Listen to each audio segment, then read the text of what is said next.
互人行甲好好是安怎会出车祸？昨伫咧高雄5福医馆，一个日本籍的一个旅游客，就行伫咧林乡道，所起有伤仔车弄一个真严重，即马人也伫咧加护病房观察。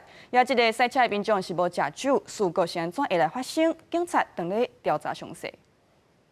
特在迄回，日本籍的旅游客行伫高雄5福医馆内边的人行道，一台伤仔车煞失控，冲至人行道将弄飞。被指挥交通的警察赶紧将车砸落来。调查73岁社长的老先生无酒后赛车，技术是操作无细致。行经该路口时，疑似操作不慎，车辆失控，迎面冲撞上对向中华路北向南人行道上之妇人。 伫现场，日本籍游客雨伞约伫原地，人伫加护病房观察。为要互民众免搁坐5福医馆外圈过车路，高雄市府去年对医馆改造，搁伫内边规划人行空间，设路线少造成车道区隔，想要到医院发生车祸。事故发生数呢减少了21.7%，也提升了该路口的安全。